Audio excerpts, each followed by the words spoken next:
വാർത്തകൾ കൊടുക്കുമ്പോൾ യാഥാർത്ഥ്യത്തിന്റെ പരിസരം കൂടി വേണം. കോൺഗ്രസ് നേതൃത്വത്തെ ധിക്കരിച്ചാണ് നിയമസഭാ സമ്മേളനത്തിൽ പങ്കെടുത്തതെന്ന വാർത്തകൾ നിഷേധിച്ച് രാഹുൽ മാങ്കൂട്ടത്തിൽ MLA. ഒരു കാലത്തും നേതൃത്വത്തെ ധിക്കരിച്ചിട്ടില്ലെന്ന് പറഞ്ഞ രാഹുൽ സസ്പെൻഷനിലിരിക്കുമ്പോൾ കോൺഗ്രസ് നേതാക്കളെ കാണാൻ ശ്രമിച്ചിട്ടില്ലെന്നും വ്യക്തമാക്കി. നിയമസഭാ കവാടത്തിന് മുന്നിൽ മാധ്യമങ്ങളോട് സംസാരിക്കുകയായിരുന്നു രാഹുൽ. ഒരു കാലത്തും വ്യക്തിപരമായ അനുകൂലമായതോ പ്രതികൂലമായതോ ഉള്ള പാർട്ടി നേതൃത്വത്തിന്റെ തീരുമാനങ്ങളെ ധിക്കരിച്ചിട്ടുള്ള ആളല്ല ഞാൻ. സസ്പെൻഷനിലാണെങ്കിൽ പോലും അങ്ങനെയാണ്. ഒരു നേതാവിനെയും കാണാൻ ഞാൻ ശ്രമിച്ചിട്ടില്ലെന്നും സസ്പെൻഷൻ കാലയളവിൽ അങ്ങനെ ചെയ്യാൻ കഴിയില്ലെന്നും രാഹുൽ മാങ്കൂട്ടത്തിൽ വ്യക്തമാക്കി. ആരോപണത്തിൽ എനിക്ക് പറയാനുള്ളതൊക്കെ ഞാൻ വിശദീകരിച്ചിട്ടുണ്ട്. അതുകൊണ്ട് ആരോപണങ്ങളിൽ മുങ്ങി നടക്കുന്നതെന്ന വാർത്തകളും തെറ്റാണ്. ഒരന്വേഷണം നടക്കുകയാണ്, അതിന്റെ സാങ്കേതികത്വത്തിലേക്ക് കടക്കുന്നില്ലെന്നും രാഹുൽ മാങ്കൂട്ടത്തിൽ പറഞ്ഞു. ഇടതുപക്ഷ സർക്കാരിനെതിരെ സമരം ചെയ്ത് 18-ാം വയസ്സിൽ ജയിലിൽ പോയിട്ടുണ്ട്.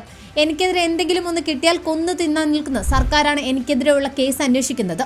അവർക്ക് വിശ്വാസമുള്ള ആളുകളാണ് അന്വേഷണ സംഘത്തിലുള്ളത്. അതുകൊണ്ട് യാതൊരു ആനുകൂല്യവും കിട്ടില്ല എന്ന് നിങ്ങൾക്ക് ഉറപ്പിക്കാം. അത് ഞാൻ പ്രതീക്ഷിക്കുന്നുമില്ലെന്നും രാഹുൽ മാങ്കൂട്ടത്തിൽ വ്യക്തമാക്കി.